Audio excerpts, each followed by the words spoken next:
ಸಯಲೆ college ಮುಂಬೈಯಲ್ಲೇ ಒಂದು ಪ್ರಸಿದ್ಧವಾದ college ಆಗಿತ್ತು. ದೇಶದ ಮೂಲೆ ಮೂಲೆಯಿಂದ ಮಕ್ಕಳು ಇಲ್ಲಿ ಓದೋದಿಕ್ಕೆ ಬರ್ತಾ ಇದ್ರು ಮತ್ತವ್ರ ಭವಿಷ್ಯನ ರೂಪಿಸ್ಕೊತಾ ಇದ್ರು. ರುಚಿತಾ ಕೂಡ ಕಲ್ಕತ್ತಾಯಿಂದ ಮುಂಬೈಗೆ ಓದೋದಕ್ಕೋಸ್ಕರ ಬಂದಿದ್ಲು. ಅವಳಿಲ್ಲಿಗ್ ಬಂದ್ಮೇಲೆ ತುಂಬಾ ವಿಷಯನ ತಿಳ್ಕೊತಾ ಇದ್ಲು. ಅವಳ ಎಕ್ಸಾಮ್ಸ್ ಎಲ್ಲ ಮುಗ್ದು ಹೋಗಿತ್ತು. ಬೇಸಿಗೆ ರಜಾ ಕೂಡ ಶುರು ಆಗಿತ್ತು. ಮತ್ತೆ ಇಡೀ ಹಾಸ್ಟೆಲ್ ಎಲ್ಲ ಖಾಲಿಯಾಗಿತ್ತು. ಎಲ್ಲ ಮಕ್ಕಳು ಕೂಡ ಅವ್ರವ್ರ ಮನೆಗೆ ಹೋಗಿದ್ರು. ಆದ್ರೆ ರುಚಿತಾ ಅಲ್ಲೇ ಉಳ್ಕೊಂಡಿದ್ಲು. ನಿಂದೇನು ಅಂದ್ರೆ ನೀನೇನ್ ಮನೆಗೆ ಹೋಗೋದಿಲ್ವಾ? ಇಲ್ಲ ಆಂಟಿ, ನನಗೆ ಯಾವುದೇ ಮನೆ ಇಲ್ಲ.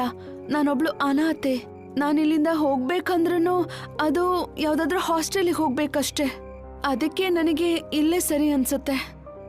ಅಯ್ಯೋ, ಈ ದೇವ್ರದು ಎಂತ ವಿಚಿತ್ರ ಆಟ. ಇಂಥ ಮುದ್ದಾದ ಹುಡುಗಿಗೆ ಮನೆನೇ ಇಲ್ವಾ?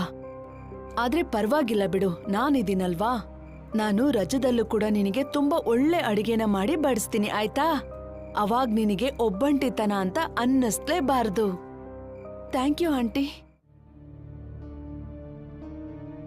ರುಚಿತಾ ಒಬ್ಳು ಅನಾಥೆ ಆಗಿದ್ರಿಂದ ಅವಳಿಗೆ ಪ್ರಪಂಚದಲ್ಲಿ ಯಾರೂ ಕೂಡ ಇರ್ಲಿಲ್ಲ. ಅವಳಿಗೆ ತನ್ನ ಹಾಸ್ಟೆಲೇ ಎಲ್ಲ ಆಗೋಗಿತ್ತು. ಒಂದ್ ರಾತ್ರಿ ಇದ್ದಕ್ಕಿದ್ದಂತೆ ಮಳೆ ಶುರುವಾಯ್ತು. ರುಚಿತಾ ತುಂಬಾ ಹೊತ್ತು ತನ್ನ ಒಂದು ಪರ್ಸನಲ್ ಪ್ರಾಜೆಕ್ಟ್ಗೆ ಕೆಲಸ ಮಾಡ್ತಾ ಕೂತಿದ್ಲು. ಆಗ ಅವಳ ಫೋನ್ ರಿಂಗ್ ಆಯ್ತು. ಹಲೋ ಹಲೋ ಆಂಟಿ, ಹೇಳಿ ಏನಾಯ್ತಂತ? ಹಾ ಹೌದು, ಸ್ವಲ್ಪ ಲೇಟ್ ಅಂತೂ ಆಗಿದೆ. ಆದ್ರೆ ನನಗೇನ್ ಹಸುವಾಗಿಲ್ಲ. ನೀವೊಂದ್ ಕೆಲ್ಸ ಮಾಡ್ತೀರಾ? ನೀವು ನನ್ನ ಊಟನ ಅಲ್ಲೇ ಇಟ್ಬಿಡಿ. ನನಗೆ ಹೊಟ್ಟೆ ಹಸುವಾದಾಗ ನಾನು ಕೆಳಗಡೆ ಬಂದು ಊಟ ಮಾಡ್ತೀನಿ. ಏನೋ? ಹಲೋ, ನೀವೇನ್ ಮಾತಾಡ್ತಿದ್ದೀರಾ? ನನಗೇನು ಕೇಳಿಸ್ತಾ ಇಲ್ಲ. ಹಲೋ, ಕ್ಯಾಂಟೀನಲ್ಲಿ ಬೇಡ. ಏನ್ ಆಂಟಿ? Aunty hello. ಈ ಮಳೆಯಿಂದ ಏನು ಕೇಳಿಸ್ತಾ ಇಲ್ಲ. ಹಲೋ. ಮತ್ತೆ ಅವಳ ಫೋನ್ ಸಡನ್ ಆಗಿ ಕಟ್ ಆಯ್ತು. ಅವಳಿಗೆ ಅನ್ನಿಸ್ತು ಆಂಟಿ ಏನೋ ಹೇಳ್ಬೇಕು ಅಂತಿದ್ರು ಅಂತ. ಆದ್ರೆ ರುಚಿತಾ ಓಕೆ, ಅದೇನು ಅಷ್ಟು ಇಂಪಾರ್ಟೆಂಟ್ ಅಲ್ಲ ಅಂತ ಅನ್ಕೊಂಡ್ಲು. ರಾತ್ರಿ 2 ಗಂಟೆ ಸಮಯ. ಆಗ ರುಚಿತಾಗೆ ತುಂಬಾ ಹಶುವಾಗ್ತಾ ಇತ್ತು. ಆಗ ಅವಳು ಮತ್ತೊಮ್ಮೆ ಆಂಟಿಗೆ ಕಾಲ್ ಮಾಡೋದಿಕ್ಕೆ ಪ್ರಯತ್ನ ಪಟ್ಲು. ಆದ್ರೆ ಕಾಲ್ ಕನೆಕ್ಟ್ ಆಗ್ಲಿಲ್ಲ. ಆಗ ಅವಳು ಕೆಳಗಡೆ ಕ್ಯಾಂಟೀನ್ ಹತ್ರ ಹೋದ್ಲು. ಇಡೀ ಹಾಸ್ಟೆಲ್ ಎಲ್ಲ ಸ್ತಬ್ಧವಾಗಿತ್ತು. ಅಯ್ಯೋ, ಇಲ್ಲಿ ಇಷ್ಟೊಂದ್ ಜೋರಾಗಿ ಮಳೆ ಆಗ್ತಿದೆ. ಇಲ್ಲಿ ಒಂದ್ ಲೈಟ್ ಕೂಡ ಇಲ್ವಲ್ಲ. ಇಲ್ಲಿ ಒಂದ್ ವೇಳೆ ಲೈಟ್ ಇಲ್ಲ ಅಂತ ಅಂದ್ರೆ ನನ್ ರೂಮಲ್ಲೂ ಇರ್ಬಾರ್ದಾಗಿತ್ತಲ್ವಾ? ಸರಿ, ನೋಡೋಣ ಬಿಡು. ರುಚಿತಾ ಅವಳ ಮೊಬೈಲ್ ಟಾರ್ಚ್ ಆನ್ ಮಾಡ್ಕೊಂಡು ಕ್ಯಾಂಟೀನ್ ಹತ್ರ ಹೋದ್ಲು. ಅವಳಲ್ಲಿ ಹೋಗಿ ನೋಡ್ದಾಗ ಕ್ಯಾಂಟೀನಲ್ಲಿ ಕೂಡ ಲೈಟ್ ಇತ್ತು. ಅವಳಿಗೆ ಸ್ವಲ್ಪ ವಿಚಿತ್ರ ಅಂತ ಅನ್ನಿಸ್ತು. ಆದ್ರೆ ಅವಳಿಗೆ ತುಂಬಾ ಹಶುವಾಗಿದ್ದ ಕಾರಣ ಏನು ಯೋಚನೆ ಮಾಡದೆ ಸೀದಾ ಒಳಗಡೆ ಹೋದ್ಲು. ಅಲ್ಲ ಅವಳು ನೋಡ್ದಾಗ ಇಷ್ಟು ಹೊತ್ತಾದ್ರೂ ಆಂಟಿ ಅಲ್ಲೇ ಕ್ಯಾಂಟೀನಲ್ಲೇ ನಿಂತಿದ್ರು. ಅಯ್ಯೋ ಆಂಟಿ, ನೀವು ಇಷ್ಟು ಹೊತ್ತಾದ್ರೂ ಇಲ್ಲಿ ಏನ್ ಮಾಡ್ತಿದ್ದೀರಾ? Aunty aunty. ರುಚಿತಾಗೆ ಯಾವ ಉತ್ತರನೂ ಸಿಗ್ಲಿಲ್ಲ. ಅವಳಿಗೆ ಸ್ವಲ್ಪ ಭಯನೂ ಆಯ್ತು. ಆದ್ರೆ ಆಂಟಿ ಅವಳ ಕಡೆ ಯಾಕೆ ನೋಡ್ತಾ ಇರ್ಲಿಲ್ಲ? ಆಗ ತಕ್ಷಣ ಇನ್ನೊಂದು ಘಟನೆ ನಡೀತು. ಸಡನ್ ಆಗಿ ಲೈಟ್ ಅಲ್ಲೂ ಕೂಡ ಆಫ್ ಆಯ್ತು. ಮತ್ತೆ ಜೊತೆಗೆ ನೆಟ್ವರ್ಕ್ ಕೂಡ. ಅಯ್ಯೋ ದೇವ್ರೆ, ಇದೇನಾಯ್ತು? Aunty aunty. ರುಚಿತಾಗೆ ಕತ್ಲೆಯಿಂದ ತುಂಬಾ ಭಯ ಆಯ್ತು. ಅವಳು ಸಡನ್ ಆಗಿ ಆಂಟಿ ಆಂಟಿ ಅಂತ ಕೂಗೋದಿಕ್ ಶುರು ಮಾಡಿದ್ಲು. ಆಗ ಅವಳು ಮುಂಬತ್ತಿ ಹತ್ಸಿ ರುಚಿತಾ ಕಡೆನೆ ಬಂದ್ಲು. ರುಚಿತಾ ನೋಡಿದಾಗ ಅವಳು ತುಂಬಾ ಸೈಲೆಂಟ್ ಆಗಿದ್ಲು. ಹಾಗೆ ಒಂದ್ ಕೈಯಲ್ಲಿ ರುಚಿತಾಗೋಸ್ಕರ ಊಟ ಇತ್ತು, ಇನ್ನೊಂದ್ ಕೈಯಲ್ಲಿ ಮೇಣದ ಬತ್ತಿ. Thanks aunty. ಆಂಟಿ ರುಚಿತಾಗೋಸ್ಕರ ಟೇಬಲ್ ಮೇಲೆ ಊಟಕ್ಕೆ ಎಲ್ಲ ರೆಡಿ ಮಾಡಿದ್ರು. ಅವರು ಸೈಲೆಂಟ್ ಆಗಿ ರುಚಿತಾ ಎದುರುಗಡೆ ಅಂದ್ರೆ ಸ್ವಲ್ಪ ದೂರದಲ್ಲಿ ಬಂದು ಕೂತ್ಕೊಂಡ್ರು. ಆ ಕತ್ಲೆನಲ್ಲಿ ರುಚಿತಾಗೆ ಅವ್ರ ಮುಖ ಸ್ವಲ್ಪ ಸರಿಯಾಗಿ ಕಾಣಿಸ್ತಾ ಇರ್ಲಿಲ್ಲ. ರುಚಿತಾಗ್ ಸ್ವಲ್ಪ ವಿಚಿತ್ರ ಅಂತ ಅನ್ನಿಸ್ತಾ ಇತ್ತು. ಆದ್ರೆ ಅವಳು ಅದಕ್ಕೆ ಅಷ್ಟು ತಲೆ ಕೆಡಿಸ್ಕೊಳ್ಳಿಲ್ಲ. ವಾಹ್, ಊಟ ಇಂತ ತುಂಬಾ ಚೆನ್ನಾಗಿ ಅನ್ನಿಸ್ತಾ ಇದೆ. ಇವಾಗ ತಿಂದ್ರೆ ಇನ್ನೂ ಖುಷಿ ಆಗತ್ತೆ. ಅಷ್ಟಕ್ಕೂ ಇವತ್ತು ನೀವು ಏನ್ ಮಾಡಿದೀರಾ? ಆದ್ರೆ ಮತ್ತೆ ಅವ್ರ ಕಡೆಯಿಂದ ಯಾವ ಉತ್ತರನೂ ಸಿಗ್ಲಿಲ್ಲ. ರುಚಿತಾಗಿ ಇವಾಗ ಸ್ವಲ್ಪ ಕೋಪ ಬಂದಿತ್ತು.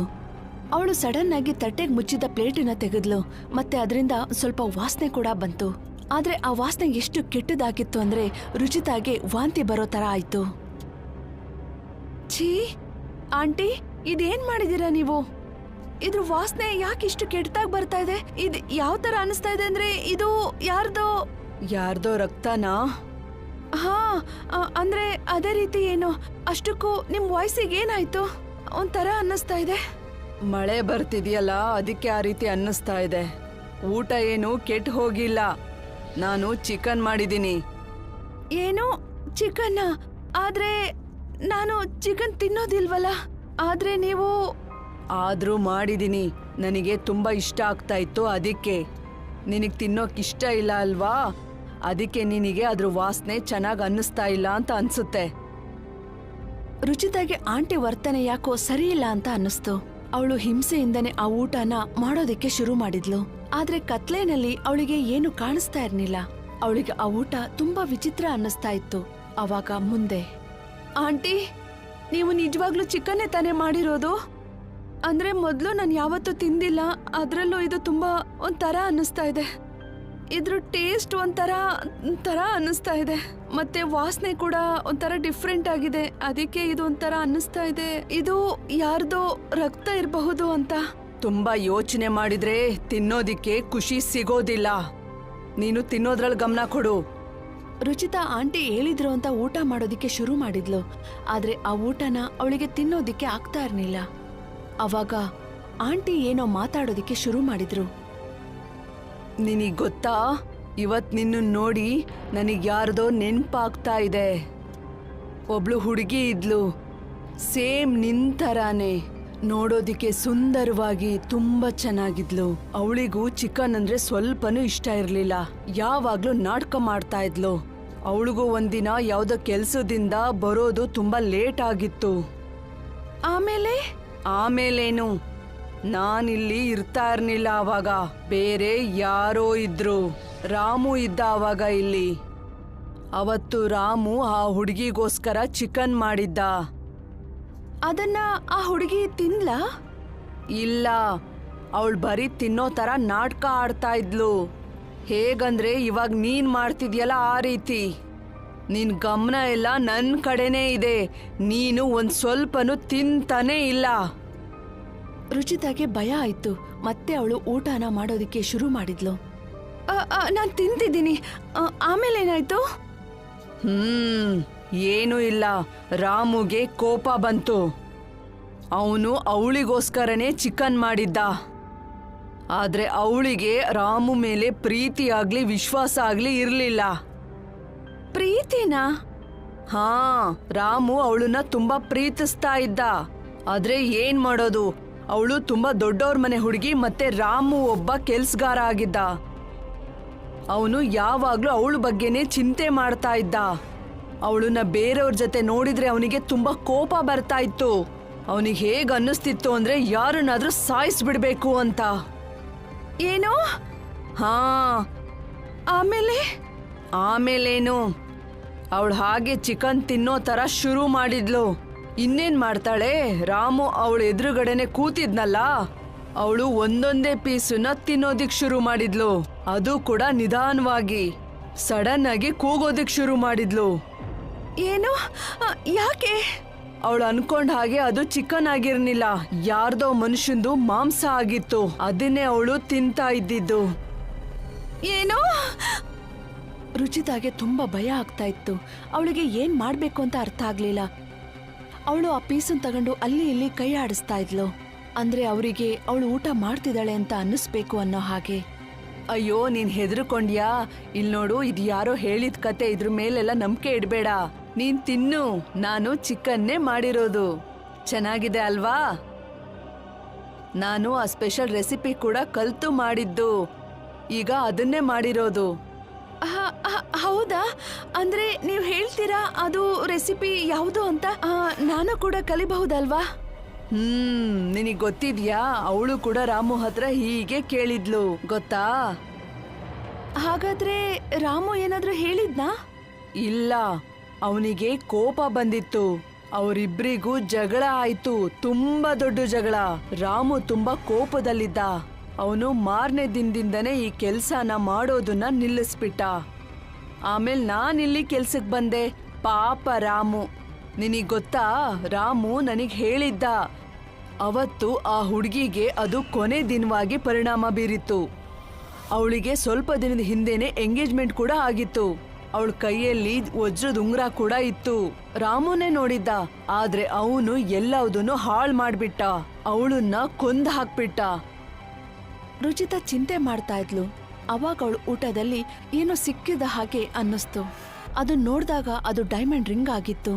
ರುಚಿತಾಗಿಂತೂ ಏನ್ ಮಾಡ್ಬೇಕು ಅಂತ ತೋಚಲೇ ಇಲ್ಲ. ಅವಳಿಗೆ ಅಷ್ಟರಲ್ಲೇ ಗೊತ್ತಾಗಿತ್ತು ನಾನೇನ್ ತಿಂತಾ ಇದ್ದೀನಿ ಅಂತ. ಯಾಕಂದ್ರೆ ಅವಳು ಆ ಹುಡುಗಿಯ ಮಾಂಸನ ತಿಂತಾ ಇದ್ಲು. ಯಾರ್ ಕತೆನ ಆಗಷ್ಟೇ ಆಂಟಿ ಕಡೆಯಿಂದ ಕೇಳಿದ್ಲು ಅವಳು. ನಂದು ಊಟ ಆಯ್ತು, ನಾನು ಕೈ ತೊಳ್ಕೊಂಡ್ ಬರ್ತೀನಿ. ಅವಳು ಅಲ್ಲಿಂದ ಎದ್ದು ಕೈ ತೊಳೆಯೋದಿಕ್ಕೆ ಅಂತ ಹೊರಟಾಗ ಅವಳ ಫೋನ್ಗೆ ಒಂದು ವಾಯ್ಸ್ ಮೆಸೇಜ್ ಬಂತು. ರುಚಿತಾ ಮಗಳೇ, ನೀನು ನೈಟು ಕ್ಯಾಂಟೀನ್ಗೆ ಹೋಗ್ಬೇಡ. ಹೇಳ್ತಾರೆ ಅಲ್ಲಿ ಯಾವುದೋ ದೆವ್ವ ಇದೆ ಅಂತ. ಅದಕ್ಕೆ ನೀನಲ್ಲಿ ಹೋಗ್ಬೇಡಮ್ಮ. ಆ ಮೆಸೇಜ್ ಕೇಳಿದ್ಮೇಲೆ ಅವಳಿಗೆ ಗೊತ್ತಾಯ್ತು ನನ್ ಮುಂದೆ ಕೂತಿರೋದು ಆಂಟಿ ಅಲ್ಲ, ಬೇರೆ ಯಾರೋ ಅಂತ. ಈಗ ಅವಳು ಸಿಕ್ಕಾಕೊಂಡಿದ್ಲು. ಆವಾಗ ಅವಳು, ಅಯ್ಯೋ ನೀನು ಕೇಳಲೇ ಇಲ್ವಲ್ಲ, ನಾನು ರಾಮು ಹೋದಾದ್ಮೇಲೆ ಬಂದ್ರೆ ಈ ರೆಸಿಪಿನ ಅದ್ ಹೇಗ್ ಕಲ್ತೆ ಅಂತ. ರುಚಿತಾ ಅಲ್ಲೇ ಸೈಲೆಂಟ್ ಆಗಿ ನಿಂತ್ಕೊಂಡಿದ್ಲು. ಅವಳಿಗೆ ಅರ್ಥ ಆಗಿತ್ತು ನಾನು ಇಲ್ಲಿಂದ ಓಡ್ ಹೋಗೋದಿಕ್ಕೆ ಆಗೋದಿಲ್ಲ ಅಂತ. ಅವಳು ಧೈರ್ಯ ಮಾಡಿ ಹಿಂದೆ ತಿರುಗಿ ನೋಡಿದ್ಲು. ಅಲ್ಲೊಬ್ಬ ವಿಚಿತ್ರವಾಗಿ ಮನುಷ್ಯ ನಿಂತಿದ್ದ. ಅವನ್ ದೇಹ ಎಲ್ಲ ರಕ್ತದಿಂದ ತುಂಬ ಹೋಗಿತ್ತು. ಮುಖದ ಮೇಲೆ ಒಂದು ವಿಚಿತ್ರವಾದ ನಗು ಇತ್ತು. ಅವನ್ ಕೈಯಲ್ಲೊಂದು ಕೊಡ್ಲಿ ಇತ್ತು, ಅದು ಕೂಡ ರಕ್ತದಿಂದ ತುಂಬಿತ್ತು. ರುಚಿತಾ ಇನ್ನೇನ್ ಮಾತಾಡ್ಬೇಕು ಅನ್ನೋ ಅಷ್ಟ್ರಲ್ಲೇ ಆ ವ್ಯಕ್ತಿ ಅವಳ ಮೇಲೆ ಹಲ್ಲೆ ಮಾಡಿ ಅವಳನ್ನ 2 ಭಾಗವಾಗಿ ಮಾಡಿದ್ದ. ಮಾರನೇ ದಿನ ಕ್ಯಾಂಟೀನ್ ಶುರುವಾಯ್ತು. ಆದ್ರೆ ರಾತ್ರಿ ನಡೆದಿದ್ದ ಘಟನೆ ಬಗ್ಗೆ ಯಾವುದೇ ಸುಳುವು ಇರ್ಲಿಲ್ಲ. ಅಲ್ಲೇನು ನಡೆದೇ ಇಲ್ವೇನೋ ಅನ್ನೋ ರೀತಿ. ಆದ್ರೆ ಅವತ್ ರಾತ್ರಿಯಿಂದ ರುಚಿತಾ ಮಿಸ್ ಆಗಿದ್ಲು.